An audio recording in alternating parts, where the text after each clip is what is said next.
Glorifique a Deus, eu sinto a presença do Senhor nesse local, nesta casa cheia, bonita. Aleluia, louvado seja o nome do Senhor, engrandecido seja o nome do Todo-Poderoso. Meus irmãos, boa noite, a paz do Senhor Jesus. Me deixe lembrar duas coisas para vocês. Primeiro, as restrições da qual minha esposa mencionou, todos já estão cientes. Elas entram em vigor para as igrejas a partir de sexta-feira. Portanto, sexta, sábado e domingo, nós não teremos cultos presenciais em nenhuma de nossas igrejas, apenas online. Nós vamos colaborar e vamos orar para que logo, logo a nossa cidade e a saúde da nossa cidade se restabeleça. Nós estamos aqui não para atrapalhar a administração pública, mas para orar e abençoar por ela. Na terça-feira que vem, eu estarei com o prefeito Felício Ramute, na prefeitura, o vice-prefeito e a comissão da pandemia, para a gente conversar algumas coisas, e como nós, da Assembleia de Deus em São José dos Campos, podemos ajudar a nossa cidade a rapidamente restabelecer a sua normalidade. Por isso, continue orando pelo prefeito da nossa cidade, pelas nossas autoridades, porque nós sabemos que não é fácil estar nessa cadeira agora. Às vezes a gente questiona algumas decisões que um ou outro podem fazer. Eu ministrei certa vez aqui e Deus me fez enxergar uma visão diferente. Eu falei de uma frase que dizia assim, onde nós sentamos determina o que nós vemos, e o que nós vemos determina o que nós fazemos. Muitas vezes nós não sabemos ou não concordamos com o que os outros fazem. Sabe por quê? Porque nós não vemos o que eles veem. Porque nós não estamos sentados onde eles estão sentados. Então eu oro para que Deus dê sabedoria para os nossos governantes, para que o Brasil possa voltar à normalidade. Eu estava vendo jogo de basquete da NBA esses dias, em Nova York, estádio lotado, ninguém com máscara. E eu falei, Senhor, eu estou sonhando no dia que nós vamos fazer como o pessoal do Cetasc faz. Não é que pega o cabelo e joga para cima, a gente vai tirar a máscara aqui num culto e vai jogar para cima e vai glorificar o nome do Senhor e agradecer porque Deus nos livrou de mais essa, tá bom? Sexta, sábado e domingo não teremos cultos presenciais e esperamos aí, né? O que vai acontecer para outra semana para entender se realmente poderemos fazer o que temos planejado, que é a Santa Ceia dos 80 anos. E deixa eu só também mostrar, não está disponível ainda à venda. Se eu não me engano, dentro de 20 a 25 dias, no máximo um mês, teremos disponibilidade também das Bíblias comemorativas dos 80 anos da nossa igreja. Serão 4 modelos. Esse é o primeiro modelo, capa preta, né, o capa azul marinho com o 80 dourado, muito parecida com a camisa, tá bom? Que é a logo da nossa festa. Bota outra aí, essa é a visão frontal, pode passar. Teremos a versão branca, tá bom? Bíblia Sagrada com branco e dourado também, pode passar. Aí outro ângulo. Essa aqui é com o fundo da cidade de São José dos Campos. Tem aqui e lá na sede também nós temos um banner muito bonito que tem uns desenhos. O telão não tem uma definição muito boa, mas tem ali os desenhos do fundo. 80 anos todas de capa dura, tá bom? E teremos a última versão, que é a versão para jovens e adolescentes. É uma versão mais jovial, mais descolada, que fala mais a linguagem deles, tá bom? Que tem aí alguns dizeres também muito parecidos com tudo que nós vamos festejar aqui em nossa festa. Se você está feliz com o Senhor, diga, eu estou. Amém. Abra sua Bíblia. Eu vou ler em 2 textos, ok? Eu quero ler muito a Bíblia, porque eu gosto. É bom a gente ler a Bíblia juntos. Abra primeiro o primeiro texto de Êxodo, no capítulo 13. Livro do Êxodo, capítulo 13, versículo 17 e 18, a primeira parte. Bota para mim no telão também, Êxodo 13, versículo 17. Nós estamos falando sobre guiados pela Bíblia e pelo Espírito Santo, GPS. E eu quero falar um pouco sobre o processo que Deus usou para guiar o seu povo e como foi um pouco difícil também para o povo obedecer a voz e os encaminhamentos de Deus.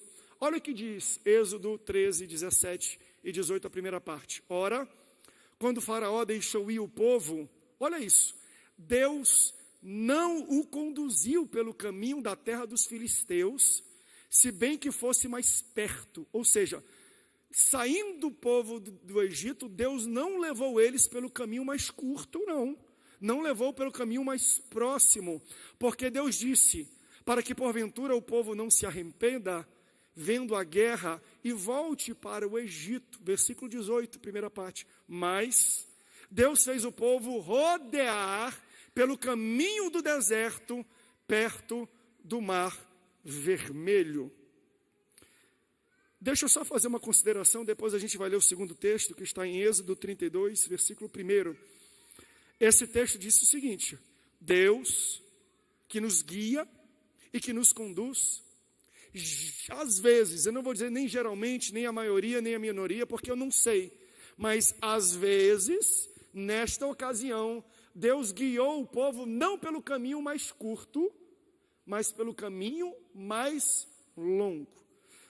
Nós muitas vezes questionamos por que está tão difícil a caminhada, por que está tão difícil a resposta, por que está tão difícil chegar no destino final, e nós reclamamos para Deus, Deus, por que tu me levou no caminho mais longo? Porque Deus não vai geralmente ou sempre te levar pelo caminho mais simples e fácil, não.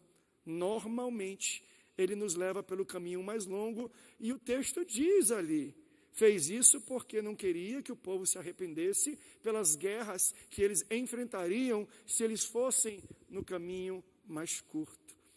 Pastor Ribeiro está aqui, o nosso comandante brigadeiro, ele sabe muito bem que quando você está se aproximando para fazer um pouso, ou você está em pleno voo, se aparece uma CB, que é uma nuvem complexa de se atravessar, você não tem as ferramentas ou a aeronave, o maquinário necessário para isso, a torre de comando, que diz qual é o destino e o direcionamento que a aeronave tem que ter, fala o seguinte: não vai reto, vai ao redor, vai por um caminho mais longo, porque você não está vendo aí no seu radar, mas eu estou vendo guerra pela frente, eu estou vendo luta pela frente, eu estou vendo enfrentamento, eu estou vendo queda, eu estou vendo acidente, eu estou vendo tragédia pela frente. Por isso, às vezes, Deus nos encaminha pelo caminho mais longo.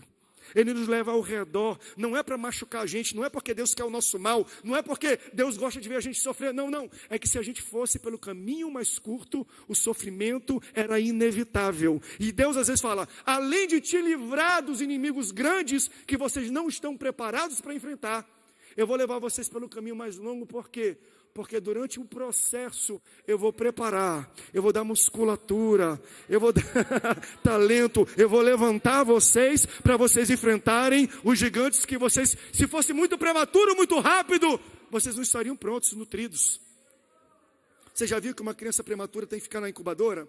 Tem que ficar um pouco mais de tempo guardada, por quê? Porque ela não está nutrida, forte, vigorosa o bastante para enfrentar a vida. E assim às vezes é conosco. Talvez você não saiba, você está caminhando no caminho mais longo, é porque o caminho curto era muito perigoso para você. Deus está te preparando nesse caminho, Deus está te fortalecendo nesse caminho. Ah, pastor, eu estou muito tempo no deserto, daqui a pouco vai chegar a terra prometida. Mas o deserto é o colégio de Deus, ao contrário do mundo, o mundo é assim, ó. Primeiro você faz a lição, aprende a lição para você fazer a prova. Com Deus é diferente. Primeiro você passa pela prova, para depois aprender a lição. Eu creio que esse deserto que a gente está enfrentando é uma lição. A pandemia é um caminho mais longo que nós estamos tomando para chegar no local. Eu tenho falado com alguns pastores, eu nem li o outro versículo e eu já estou pregando aqui. Eu tenho falado com muitos pastores, eles têm falado assim, pastor, a igreja estava começando a se reerguer de novo, estava voando de novo, estava bombando de novo, e lockdown. Depois, quando estava subindo de novo, lockdown. Agora que estava lotado de novo, lockdown. Sabe o que eu entendo com isso?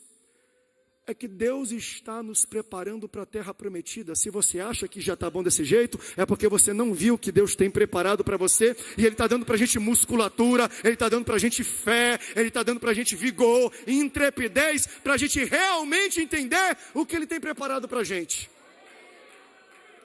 Mas pastor, estava muito bom. Não, você está no deserto ainda, tu nem entrou na terra prometida. O grande problema da gente viver no deserto é que a gente se acostuma com a provisão diária de Deus. Porque a gente anda e Deus manda o maná. É tão bom a gente vir, Deus manda a gente, Deus manda a provisão, Deus manda a coisa, a gente fica assim, glória a Deus, aleluia. Por quê? Porque eu não fiz nada e Deus proveu. Deserto é assim. O que o povo fez? Nada. Mas Deus ia provendo. Só que não se acostume não. Deus parou de prover, Deus está calado. Não, por quê? Porque é uma mudança de ciclo. Você não foi feito para viver de milagres diários de Deus, não. Deus falou o seguinte: se você precisa de um maná diário, é porque você está no deserto. Te prepara que vem terra prometida. Terra prometida não é um milagre todo dia, não. Sabe como funciona a terra prometida? Tudo que você plantar, você vai colher. Em fartura, em grandemente. Deus está preparando a nossa fé, porque tudo aquilo que nós estamos semeando com suor, com choro, nós vamos colher com alegria. Quantos podem dar glória a Deus por isso? Então, deixa eu pegar isso e aplicar. Êxodo capítulo 32. Não começou a mensagem ainda não. Segura o glória a Deus e aleluia, meu irmão. Êxodo 32, versículo 1. Mas o povo, vendo que Moisés tardava, olha, aqui Deus já tirou, levou pelo caminho mais longo, e Deus já tirou, já fez maravilhas na vida do povo de Israel, que saiu do Egito. Êxodo 32, mas o povo, vendo que Moisés tardava em descer do monte, cercou-se de Arão, disse: levanta-te, faze-nos um Deus que vá diante de nós. Porque quanto a esse Moisés, o homem que nos tirou da terra do Egito, nós não sabemos o que aconteceu. Arão disse: tirai os pendentes de ouro que estão nas orelhas de vossas mulheres, de vossos filhos, de vossas filhas, trazei-nos. Então todo o povo, tirando os pendentes de ouro que estavam em suas orelhas, os trouxe a Arão, e ele recebeu em suas mãos com um buril, e deu forma ao ouro, e dele fez um bezerro de fundição. Então eles exclamaram: eis aqui, ó Israel, teu Deus, que te tirou da terra do Egito. Arão, vendo isto, edificou um altar diante do bezerro, e fazendo uma proclamação, disse: amanhã haverá festa ao Senhor. No dia seguinte levantaram-se cedo, oferecendo holocaustos, trouxeram ofertas pacíficas, e o povo sentou-se a comer e a beber, depois levantou para folgar. Versículo 7. Então disse o Senhor a Moisés, Moisés está lá em cima do Sinai, recebendo de Deus instrução, as tábuas da lei, a planta do tabernáculo. Ei, Moisés, vai e desce, porque o povo que eu fiz subir da terra do Egito se corrompeu depressa demais, e se desviou dos meus caminhos que eu ordenei. Eles fizeram para si um bezerro de fundição, adoraram a ele, e ofereceram sacrifícios, e disseram: eis aqui, ó Israel, o teu Deus, que te tirou da terra do Egito. Disse mais o Senhor a Moisés: eu tenho observado este povo, e eis que é povo de dura cerviz. Esse processo é para tirar a dureza do nosso coração, do nosso corpo. Agora, pois, deixa-me, Moisés, para que a minha ira se acenda contra eles, e eu os consuma, e eu farei de ti uma grande nação, Moisés. Moisés, porém, suplicou ao Senhor Deus, dizendo: Senhor, por que acende a tua ira contra o teu povo, que tiraste da terra do Egito com grande força e com forte mão? O que hão de dizer, falar os egípcios, falando: para maus tirou, para matá-los nos montes, para destruí-los da face da terra? Torna-te da tua ardente ira, e arrepende-te deste mal contra o teu povo. Lembra-te de Abraão, lembra-te de Isaque, de Israel, teus servos, aos quais por ti mesmo juraste, Senhor, e lhes disseste: multiplicarei os vossos descendentes como a estrela do céu. Lhes darei toda a terra de que tenho falado, e eles possuirão por herança para sempre. Então o Senhor se arrependeu do mal que dissera que havia de fazer a seu povo. Virou-se Moisés, desceu do monte com as duas tábuas do testemunho na mão, tábuas escritas de ambos os lados, de um e de outro lado estavam escritas. E aquelas tábuas eram obra de Deus. Também a escritura era a mesma escritura de Deus, esculpida nas tábuas. Ora, ouvindo Josué a voz do povo que jubilava, disse a Moisés: alarido de guerra há no arraial. Respondeu-lhe Moisés: não é alarido nem de vitorioso, nem de vencido, mas é a voz dos que cantam que eu ouço. Chegando Moisés ao arraial, viu o bezerro e as danças. Acendeu-lhe a ira, e ele arremessou das mãos as tábuas e as despedaçou ao pé do monte. Se você ama a palavra de Deus, diga: eu amo a Bíblia. Esse segundo texto, ele fala de um pecado muito grande que o povo de Israel cometeu. Deus tira e guia eles pelo deserto e leva-os até o Sinai. Chegando ao Sinai, Deus fala assim: Moisés, eu quero falar com o meu povo. O povo não queria, ele sobe sozinho. E Deus entrega as tábuas da lei na mão de Moisés. Quando Moisés desce, ele percebe que o povo está adorando um bezerro de ouro, um Deus esculpido por mãos humanas. E aqui eu vejo dois pecados gigantescos. Primeiro, ingratidão. Além da idolatria, que era adorar um Deus que não era um único Deus, eles estavam atribuindo àquela estátua, aquele Deus de ouro, todas as obras que eles haviam recebido através da poderosa mão de Deus. Quando Moisés desce com as tábuas da lei, com a obra de Deus na sua mão, vê aquilo, ele se enfurece, e ele joga no chão e ele quebra essas tábuas. Deus disse para ele: desce, o meu povo se desviou dos caminhos que eu guiei muito rápido, muito fácil. Desce lá para você ver. E eu quero rapidamente guiar você pelo caminho que Deus guiou o seu povo, para você e eu concordarmos. Realmente a gente, o povo, a gente se desvia dos caminhos de Deus fácil demais. A gente desiste dos propósitos de Deus rápido demais. Para a gente poder entender isso, me deixe resumir. Do capítulo que nós lemos aqui, o capítulo 32, nós vamos fazer uma rápida viagem do capítulo 1 do Êxodo até o capítulo 32, para a gente poder entender por que o povo desistiu rápido demais. Êxodo capítulo 1. Faraó vê que o povo de Israel já é muito grande e começa a temer a superpopulação, com medo de um golpe de Estado. Ele passa um decreto: todos os filhos de sexo masculino dos hebreus, pela minha autoridade, terão que ser mortos. Ele passa essa lei primeiro para as parteiras, que são aquelas que estão nos hospitais cuidando dos partos. Mas ao invés das parteiras obedecerem à ordem, Deus toca no coração e amolece o coração das parteiras. Ao invés de matar estas crianças, elas acalentam, amamentam e cuidam dessas crianças. Como não dá certo o plano dele, no capítulo 2 de Êxodo, ele aperta um pouco mais.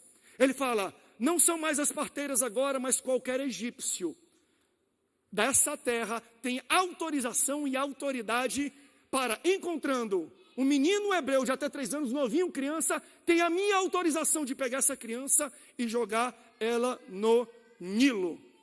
Durante essa aflição, esse pano de fundo, Arão e Joquebede, que já tem 2 filhos, Miriam e Arão, ela tem um terceiro filho, Joquebede. Esse menino chama-se Moisés. O pequeno Moisés nasce no meio disso tudo. Ela tenta esconder ele. Vão matar. Ele não pode. Só que uma criança, amigo, não tem como esconder. Eu estou aqui no culto. Se a criança está com fome, todo mundo no culto vai saber que ela está com fome. Se a criança está com dor, todo mundo no culto vai saber que ela tem dor. Por quê? Porque a criança chora. Criança faz barulho, isso é a natureza dela. Então, durante um tempo, essa família consegue guardar, mas daqui a pouco não dá mais. Ele chora, ele reclama, ele tem cólica, ele tem dor, ele está sujinho, e ele começa a chorar. E a mãe, com medo de pegarem ele e matarem no Nilo, tem um projeto, tem uma ideia. Vamos fazer um cesto que boia, vamos colocar o menino ali dentro, e vamos colocar no Nilo, e a gente acompanha, para ver se alguma família consegue pegar essa criança e longe daqui, longe dessa ameaça, consiga cuidar do pequeno Moisés. Soltam a criança, vai parar na mão de quem? Da filha de Faraó. A mão de Deus, cuidando de cada um de nós. No meio de um momento de tantas mortes, de tanta coisa, às vezes, a mão de Deus vai cuidando de cada um de nós. Chega na filha de Faraó, que olha e fala: eu vou cuidar desta criança. Leva a criança para o palácio, e de 1 aos 40 anos de idade, Moisés cresce no palácio. Aquele que ordenou a morte de Moisés é quem financia o crescimento, a saúde, a alimentação e a educação. Eu tenho essa palavra para você. No mar onde muitos morreram, Deus vai fazer você ganhar vida. Deus vai cuidar da sua família. Eu vejo a mão de Deus protegendo a nossa igreja. Até os 40 anos, Moisés fica no palácio aprendendo tudo: ciência, geografia, a lutar, a ler, cultura, ciência, música, reinado, governo. 40 anos sendo financiado por aquele que queria o matar. Só que tem uma hora que o chamado de Deus sempre vai falar mais forte. A gente pode até querer se desviar dos caminhos que Deus quer nos guiar, mas uma hora, não, uma hora ele tem um encontro com a gente, uma hora ele puxa a gente. Moisés está andando pelo Egito e ele vê um egípcio maltratando um hebreu. Aí, lá dentro dele, o chamado, o Espírito Santo, dentro dele fala assim, não, isso está errado, isso não pode ser. Ele intervém e ele acaba matando o soldado egípcio no meio dessa história. Ele tenta esconder e enterrar, só que ele é encontrado e foge para o deserto. Primeiro aprendizado aqui. Isso é um prenúncio do chamado dele. Qual é o chamado de Moisés? Livrar hebreus das mãos dos egípcios. Só que aqui ele livrou um hebreu da mão de um egípcio. E o plano de Deus não era esse. O plano de Deus era, eu vou fazer você e a sua vida para livrar todos os hebreus da mão de todos os egípcios. Eu aprendo que quando eu faço a coisa certa, da maneira e na hora errada, eu perco a razão. Ele foi precipitado. E porque ele foi precipitado, ele pagou o preço de ficar 40 anos no deserto. E me deixe falar isso para vocês, não apenas como pastor, mas como líder, falando para pastores. Não adianta apenas fazer a coisa certa, tem que fazer da maneira certa e no momento certo. Muitas coisas nós somos impedidos de fazer, porque a coisa até é boa, é um chamado que Deus colocou no coração, mas a gente faz da maneira errada e na hora errada. Por causa disso, 40 anos de deserto. Lembra Davi? Davi teve um projeto bonito, qual foi? Reconstrução do templo. É bom ou é ruim? Bom. Aí sabe o que Deus fala? Não vai não. Por quê? Porque tem sangue na tua mão. Tu fez coisas erradas no percurso e por causa disso eu não permito que você reconstrua o templo. Não adianta apenas ter uma boa motivação. Ela tem que ser acompanhada de uma boa ação. Porque ele foi precipitado? 40 anos. Aonde? No deserto, pastor? Não, a Bíblia não diz que é no deserto. A Bíblia diz que é atrás do deserto. E lá ele cresce, dos 40 aos 80, 40 anos, casa-se com Zípora, sua esposa, e cuida das ovelhas do seu sogro. Ele está num local longe, atrás do deserto, cuidando de coisas que nem dele é. Se no deserto é ruim, o deserto aponta para sequidão, para falta, para escassez, para crise, imagina atrás do deserto. Aí quando ele está atrás do deserto, que é pior do que crise, que é pior do que sequidão, quem é que aparece? No arbusto, queimando e não consumindo. O Deus Todo-Poderoso. Aparece naquele local e fala assim, Moisés, tira a sandália dos teus pés, porque o local que você está pisando é santo. Que local é esse? É atrás do deserto, você está entendendo? Você pode estar no local mais seco, no local mais improdutivo, no local mais infértil, no local mais complicado da sua vida. Se Deus aparece naquele local, Ele torna esse local santo. Pai, mãe, fique tranquilo, continue orando, mas o meu filho está desviado, ele está no mundo. Quando Deus aparecer naquele prostíbulo, eu não sei onde ele está, mas quando Deus aparece no local, o local se torna santo, santo, santo. Deus vai entrar na sua casa, Deus vai entrar no seu trabalho, Deus vai entrar na sua escola, Deus vai entrar no seu táxi, no seu ônibus, no seu Uber, e quando Ele entrar, Ele vai falar, eu estou aqui e eu tenho um plano, e eu vou te guiar no plano que eu designei. Moisés, eu já estou em Êxodo 4, eu tenho uma missão para você. Êxodo 4, o capítulo inteiro quase é Moisés dando desculpas para Deus, razões pelo qual ele não conseguiria fazer o desígnio e o plano que Deus tinha projetado para ele. Não dá não, minha língua é trêmula, eu não sou bom. E ele começa a dar desculpas para o Senhor. Aí o Senhor fala, não se preocupa não, porque quando eu guio alguém, eu dou sinais. Aleluia. Você pode glorificar pelos sinais do Senhor, porque às vezes fala, não está acontecendo nada, eu vou para a igreja e Deus fala algo comigo. Está aí, é um sinal de Deus, eu preciso continuar. Fala, não se preocupa não, eu vou te dar 3 sinais para você entender que eu serei contigo, Moisés. Que sinais são eles? Pega o cajado que está na tua mão, joga no chão, o cajado se torna uma serpente. Pega de novo, se torna um cajado. Está aí, ó. Eu estou te capacitando. O diabo não vai poder ir contra o chamado que eu tenho na sua vida. Eu estou te capacitando no mundo espiritual. Você terá poder para pegar serpentes e dominar o reino das trevas do inferno, e nada vai poder te parar. Segundo sinal, bota tua mão no peito. Ele coloca, quando ele tira, está leprosa. Quando ele coloca de novo, está sarada. Eu estou te dando poder sobre a carne, Moisés. A carne não vai parar o projeto que eu tenho na sua vida. E por último, pega a água, ele pegou do rio, joga no chão. Quando ele joga, se torna sangue. Aleluia. Estou te dando e te capacitando, dando poder sobre a natureza. A natureza terá que se dobrar diante do chamado que eu tenho para a sua vida. Vai. O Deus que nos chama é o Deus que nos capacita. O Deus que nos chama é o Deus que nos dá sinal. O Deus que nos chama é o Deus que nos guia. Fique tranquilo, Ele te chamou, Ele vai te dar sinais. Quem sabe teve gente essa noite que falou: Senhor, eu preciso de um sinal. Olha Deus falando contigo já. Ele está te dando um sinal. Prossiga, porque o chamado que Ele tem na sua vida, nem inferno, nem carne, nem natureza, nem pandemia, nem crise, nem governo, nada pode parar. Se Deus é com você, ninguém pode ser contra você. Aleluia. Aleluias. Aí Êxodo capítulo 5. Vai lá diante de Faraó. Ele chama o irmão dele, Arão. Vamos lá comigo. Aí ele chega diante e falou assim: eu vim livrar os hebreus. Eu vim tirar o povo de Israel aqui do Egito. Aí Faraó falou: e quem foi que mandou? Aí ele encheu o peito e disse assim: o eu sou me enviou. Isso só tem efeito na igreja. Porque o efeito não foi esse com o Faraó, não. Ele falou: quem? Conheço não. Imagina. Balde de água fria. Depois de receber sinal. Depois de ver um arbusto. Depois de tudo aquilo. Chega e fala: não sei quem é não. Aí ele sai meio melindroso. Aí Deus fala: não se preocupa, Moisés. Faraó vai conhecer o poder do eu sou. Então, durante os capítulos 6 a 12...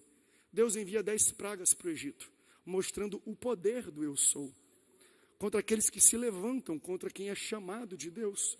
De 6 a 12, o povo é assolado por 10 pragas. Quando chegou na última, o povo não aguentou mais. Não foi apenas a casa de Faraó que sofreu, mas toda a população do Egito, menos a casa dos hebreus. Aqueles que tinham o sangue no umbral da porta, o anjo da morte não entrou. E aí o povo viu aquilo, começou a pressionar Faraó e falou: não, manda esse povo embora. Ninguém aguenta mais. A gente não vai sofrer isso reiteradas vezes. Manda esse povo embora. E o Faraó fala: vai embora. Detalhe, nós lemos no texto.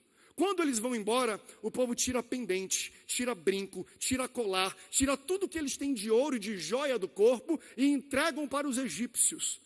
Para mim, como uma forma de falar assim: vai embora. E se faltar dinheiro, não precisa, está aqui para vocês. Nós não queremos ver vocês aqui nem pintados a ouro. Não voltem mais aqui. Pega todas as posses que nós temos. No capítulo 13 de Êxodo, o povo sai do Egito. E quando o povo sai, Deus envia coluna de fogo de noite para aquecer. Aquecedor central no meio do deserto. Durante o dia, Deus manda nuvem, coluna de nuvem, para poder proteger o povo do sol. Ar-condicionado central no meio do deserto. Quando o povo chega no capítulo 14, se depara com um mar na frente deles. Estamos encurralados. Na frente tem mar. De um lado deserto, do outro montanha. Quando olham para trás, o exército de Faraó, com sangue no olho, querendo matar e atropelar e acabar com a raça do povo de Deus. Aí o povo começa a reclamar: Moisés, foi para isso que tu nos tirou daqui? Para sermos encurralados e mortos e humilhados no meio do deserto, sem honra, sem dignidade? Pelo menos lá tinha casa, eu morreria, mas aqui não tem nada. Aí Moisés falou uma das coisas mais lindas para mim na Bíblia: parai e vede o livramento que Deus dará. E ele fala assim: o Senhor pelejará por vós.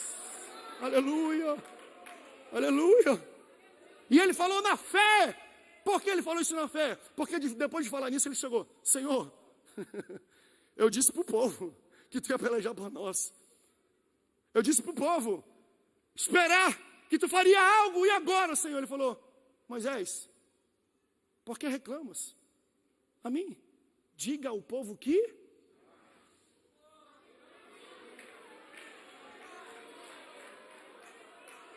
Você está preparado para o que Deus quer falar para você essa noite? Nós estamos enfrentando um mar vermelho, literalmente. Eu estou vendo aqui ali pessoas que perderam um esposo, filhos aqui. É um mar vermelho. Deus está mandando você marchar.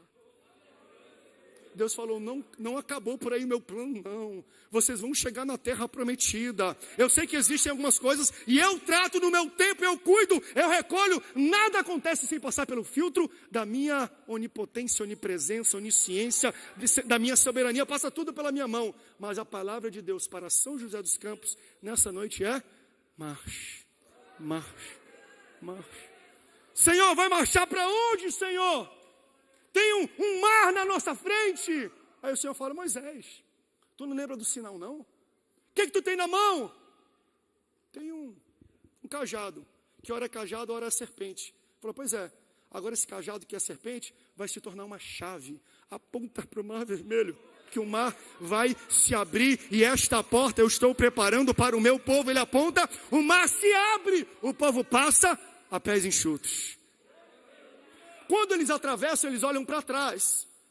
E eles veem que o exército de Faraó está atravessando na porta que Deus havia aberto.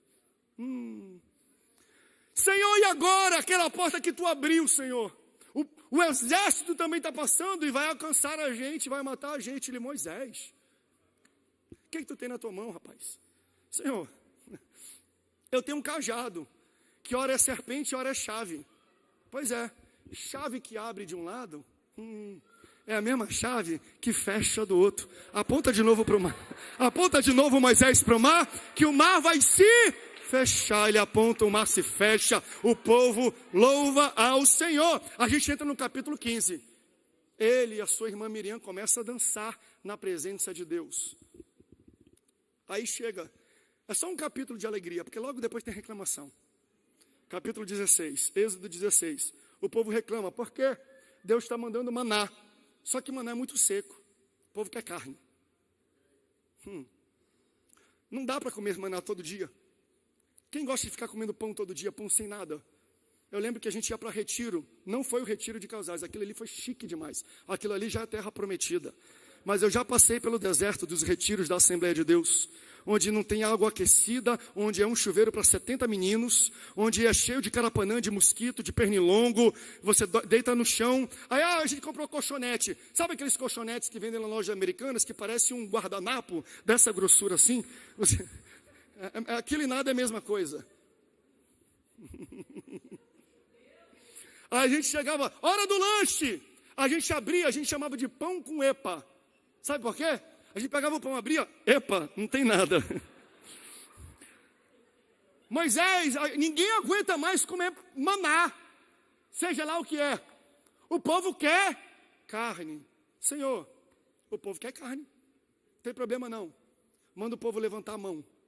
Eu acho bonito isso, porque Deus fazia as codornizes, codorna, voar na altura da cabeça ou das mãos das pessoas. Então tudo que eles tinham que fazer para pegar carne era levantar a sua mão e tomar posse. Quem é que pode fazer isso? Quem é que pode levantar a mão e tomar posse daquilo que Deus está enviando até você? Você está vendo? O povo queria carne. Está aí carne para vocês. Levanta a tua mão aí, que eu vou dar a provisão que vocês querem. Aí eles pegavam, levantavam a mão. Já tinha o pão. Aí eles pegavam 2 codornizes, 2 hambúrgueres, alface, queijo, molho especial, cebola picles e se converte, crente. Deus não é o Ronald McDonald, não. Aí o povo começou a comer comida gostosa, carne. Foi pouco tempo. Moisés, o povo está reclamando de novo. Por quê? Porque estão com sede agora. Sapão e carne entala. Aí ele: Senhor, não sei mais o que fazer. O povo quer água, Senhor, eu estou no meio do deserto, e agora? Moisés, o que tu tem na tua mão, Moisés? Senhor, eu tenho um cajado. Que ora é serpente, ora é chave. Pois é, agora isso vai se tornar uma bica, uma torneira. Toca na pedra que eu vou fazer água sair do meio do deserto e você vai dar de beber para todas as pessoas. Versículo 18, Jetro, o sogro dele, leva Zípora e os seus filhos junto a Moisés. Sabe por quê? Porque as conquistas que Deus tem para a sua vida devem ser vividas com a sua família. O que Deus tem para a sua vida, Ele inclui a sua família também. Sucesso sem família é fracasso. Tudo aquilo que Deus tem para a sua vida, toda a provisão, todo milagre, toda a porta aberta, toda a resposta de Deus para a sua vida, deve incluir também a sua esposa e os seus filhos, porque Deus ama a família. Família. E aí a gente chega no capítulo 19. Aqui o negócio começa a degringolar um pouco mais. Por quê? Capítulo 19 estão na península do Sinai. Estão na base do Monte Sinai. Aí Deus fala assim: Moisés, eu quero entregar algo lindo para o meu povo. Só recapitulando. Desde que Deus tirou o povo do Egito, até chegar ao Sinai, levou aproximadamente 3 meses, 90 dias.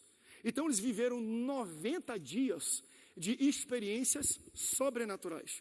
Todo dia caía maná, todo dia tinha água, todo dia tinha codorna, todo dia tinha coluna de fogo, todo dia tinha coluna de nuvem. Deus fazia, e esse povo viveu em 90 dias, o que a gente não vai viver na nossa vida inteira. Tremendo o projeto que Deus tinha com esse povo. Então, depois disso, e isso é até o versículo 19, do versículo 19 ao 32, é quando Moisés sobe e está no Sinai. Do 19 ao 32, o tempo que Moisés fica no Sinai são 40 dias. Eles ficam 90 dias no deserto. Vamos recapitular? 400 anos no Egito. Só 90 dias experimentando coisas sobrenaturais e 40 dias parados, esperando na base do Sinai.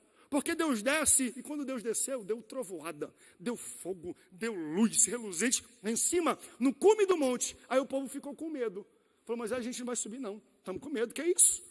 Sobe você, você nos representa, você é o nosso porta-voz. Aí Deus falou: Moisés, o povo não quer me ver, quer me ouvir não? Não, Senhor, estão com medo de ti, eles não querem te ouvir não. Não tem problema.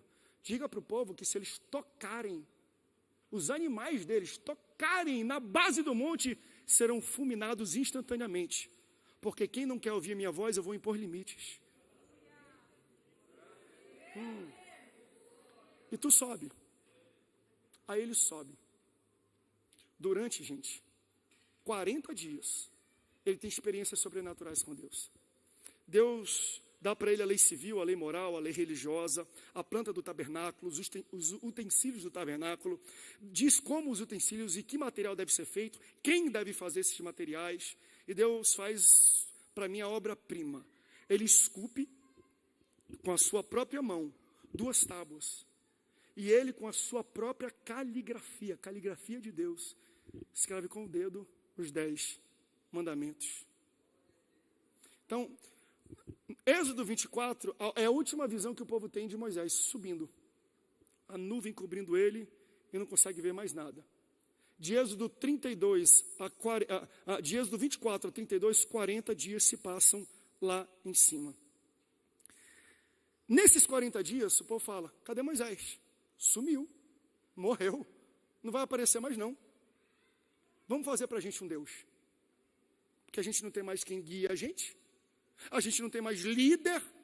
Vamos fazer um Deus para podermos adorar e atribuir a Ele todas as coisas que aconteceram. Você concorda com Deus que o povo se desviou rápido demais dos caminhos? Fácil demais? 400 anos, grande parte desses 400 anos com condições análogas à escravidão. Depois 90 dias vivendo sobrenatural. Não pode esperar 40 dias não? Posso perguntar isso para algum de vocês, irmãos? Você não pode esperar uma quarentena, não? Que você fala mal de Deus, reclama de Deus, desvia dos caminhos do Senhor. Olha para trás, olha de onde Deus já te tirou. Você ficou 400 anos, escravo do Egito, escravo do pecado. Deus te arrancou de lá. Ele fez uma obra grandiosa na sua vida. Será que você não pode esperar 40 dias, uma quarentena de silêncio de Deus? Meu Deus. Meu Deus. Espera um pouquinho, tá? Enquanto você acha que Deus não está fazendo nada, Deus está lá em cima, escrevendo o projeto mais lindo da sua vida. Está escrevendo a próxima capítulo da sua história. E não é uma verdade porque pedra para o homem remete a barreira. Pedra para o homem remete a impossibilidades, a obstáculos. Mas onde você vê pedra, Deus vê página.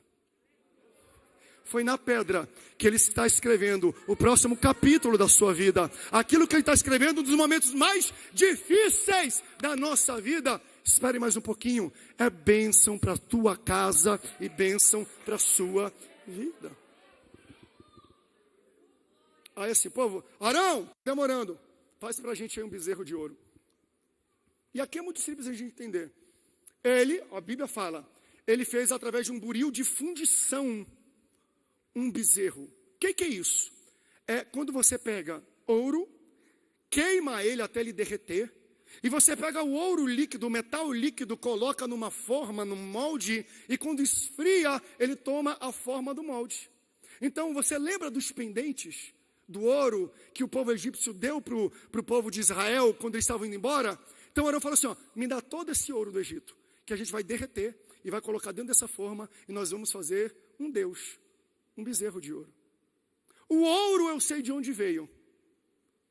A minha pergunta é, de onde veio a forma? Eles acharam a forma no deserto? Tinha uma forma de bezerro? Não. Sabe de onde veio a forma? Do Egito. Forma do Egito no arraial de Israel dá errado. Molde do Egito na casa de Deus dá errado. Como são os moldes da sua casa? Eu questionei isso no nosso retiro. Qual é a base do ensino? Qual é a base do relacionamento? Qual é a base da educação dos seus filhos? Quais são as conversas? Lembra daquele corinho? Cuidado o olhinho o que vê, cuidado o boquinha o que fala, cuidado o ouvido o que ouve, cuidado não sei o que não sei o que. Você lembra disso? Qual é a forma? Qual é o molde da sua casa e da sua vida? Não é a igreja que tem que imitar o mundo, não, gente. É o mundo que tem que imitar a igreja.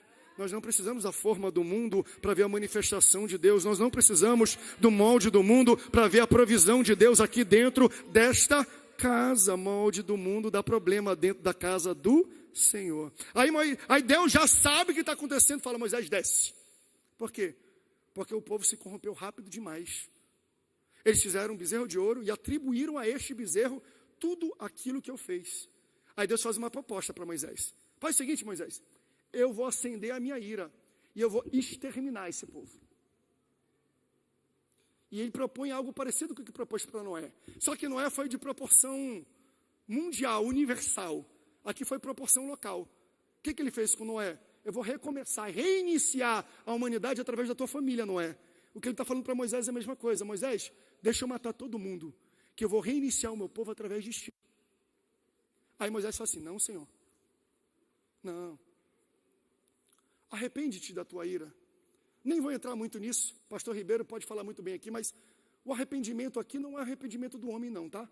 Porque você fala, pastor, mas a Bíblia diz que Deus não é homem para que minta, nem filho do homem para que se arrependa. Mas esse arrependimento é a maneira do homem querer explicar a ação de Deus. Porque o homem faz assim, ó, homem erra e depois se arrepende. Por que eu fiz aquilo? Homem deixa de fazer algo e depois se arrepende. Por que eu não falei aquilo ou não fiz aquilo? Me arrependi de não ter feito. Deus é o contrário. Antes de fazer, Deus já fala, não vou fazer não, eu vou me arrepender, eu vou mudar. Então Deus funciona diferente da gente, não é o nosso arrependimento não. Mas Deus fala, eu vou exterminar esse povo. Eu acho que de vez em quando Deus fala isso para mim. Hoje eu vou matar o André. A Nayane vai junto porque está com ele, de tabela. Eu acho que de vez em quando Ele olha para a nossa liderança, para a nossa diretoria, assim, eu vou jogar um asteroide na cabeça de todos eles, eu vou matar todo mundo. Quantas vezes a gente não peca? A gente é ingrato com Deus que nos deu tudo. E às vezes, sério mesmo, eu acho que Ele faz isso. Ele fala assim, hoje não passa. Está ali todo mundo no centro de convenções, central e norte, beleza, lindo.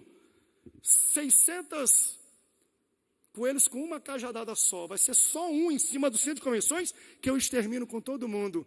Quando Deus talvez pensa assim, o nosso Moisés, lá no céu, de mão furada, estende a mão e fala assim: não, Senhor, não faz isso não. Faz isso não, Senhor.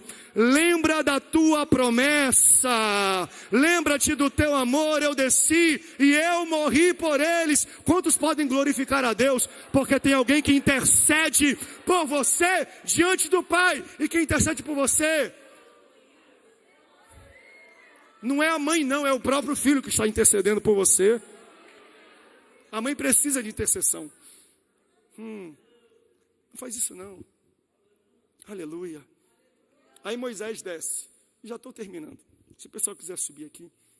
Moisés desce do monte com as tábuas. E o texto que nós lemos dizia assim, que era a obra de Deus para Moisés.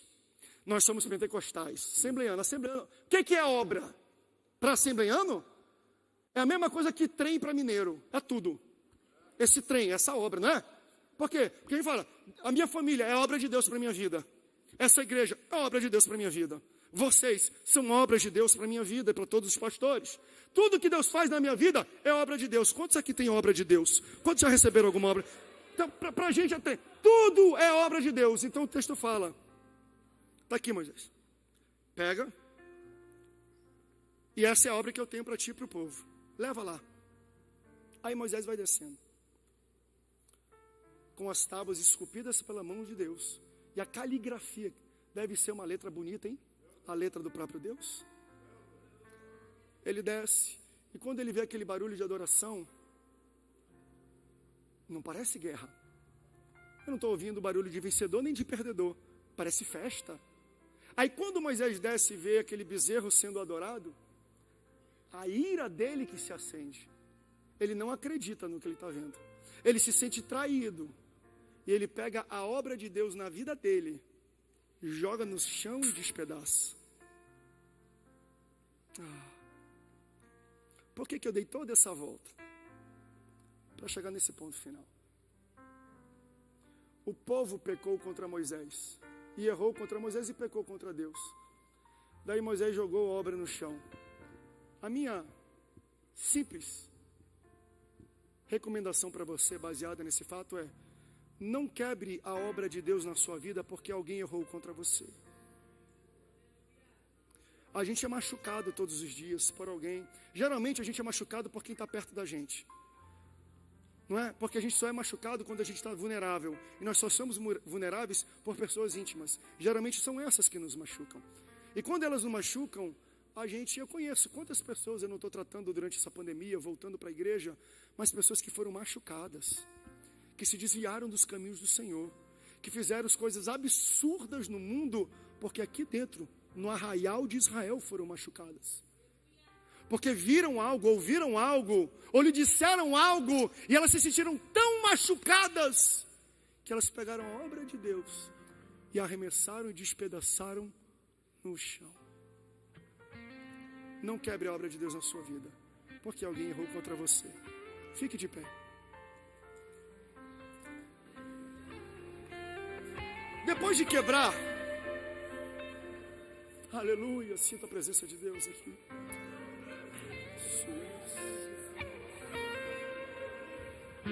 Depois de quebrar, ele viu, e agora? Aquilo que Deus confiou a mim, eu joguei fora. Aquilo que Deus colocou na minha mão, eu despedacei. E agora, Senhor? Ele clama. Já era. Não tem mais jeito. Talvez você deva estar se perguntando isso. Olha o que Deus diz para Moisés. Moisés, sobe de novo no monte, Moisés. Eu continuo no mesmo lugar, Moisés. Sobe de novo aqui, Moisés. Porque dessa vez vai ser um pouco diferente, mas não se preocupe. Por quê? Porque dessa vez não sou eu que vou esculpir a pedra. É você. Você vai talhar as tábuas. Mas eu vou escrever a mesma história em novas tábuas. Eu estou pregando isso para alguém? Eu estou pregando isso para alguém? Eu estou pregando isso para alguém? Alguém que quebrou a obra de Deus? Alguém que largou um caminho que Deus estava te guiando e você fala, já era, estragou, passou o tempo, envelheci, perdi o time, perdi a oportunidade. Deus está falando, abriu mais uma porta de oportunidade agora. sobe no monte que eu vou escrever a mesma história, só que em Pedras Novas. Porque todo aquele que invocar o nome do Senhor será salvo. Como, pois, invocarão aquele em quem não creem? E como crerão naqueles de que não ouviram? E como ouvirão, senão a quem pregue? E como pregarão, se não forem enviados? Como está escrito: quão formosos os pés dos que anunciam o evangelho de paz, dos que trazem alegres novas de boas coisas. Mas nem todos têm obedecido ao evangelho, pois Isaías diz: Senhor, quem creu na nossa pregação? De sorte que a fé é pelo ouvir, e ouvir pela palavra de Deus. Romanos capítulo 10, versículo 13 ao 17.